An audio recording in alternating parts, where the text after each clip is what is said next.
Tara, cantik tak sampul raya saya? Ada atuk, ada nenek, ada boboy, ada gegel. Okey, sampul raya dah ada. Kuih raya pun dah nak bermula. Ada yang nak buat kuih raya? Jom, ikut saya tunjuk mixer. Okey, saya ada pelbagai jenis mixer. Daripada saiz kecil sampailah saiz besar. Sampai 5 kilo untuk dough sahaja.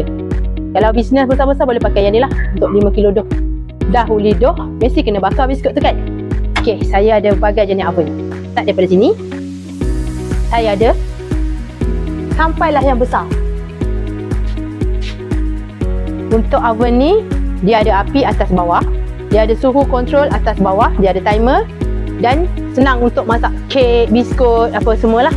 Kalau tak nak yang oven besar macam tadi, saya ada oven yang kecil. Ni panggil dia convection oven.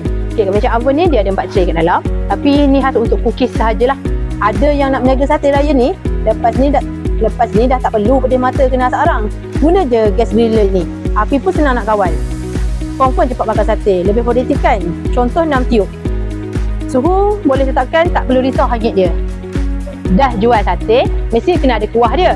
Okay, saya ada jual satu produk untuk menghancurkan kacang. Ini nama dia fritter. Ini produk boleh menghancurkan kacang lah.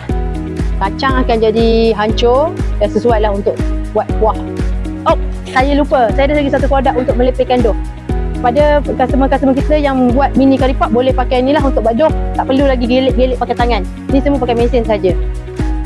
Dah buat curry pop, mesti nak menggoreng. Okay, saya ada berbagai jenis saiz deep fryer. Daripada kecil sampai saiz ni lah. Okay, senang cerita, barang-barang kami banyak memudahkan kerja anda. Dan kami ada buat after sale service. Okay, syarikat kami beroperasi lebih daripada 20 tahun. Dan mempunyai kilang sendiri. Belilah dengan kami, jangan beli dengan Shopee. Jadi, apa tunggu lagi? Jom dapatkan barang di Tian Tian.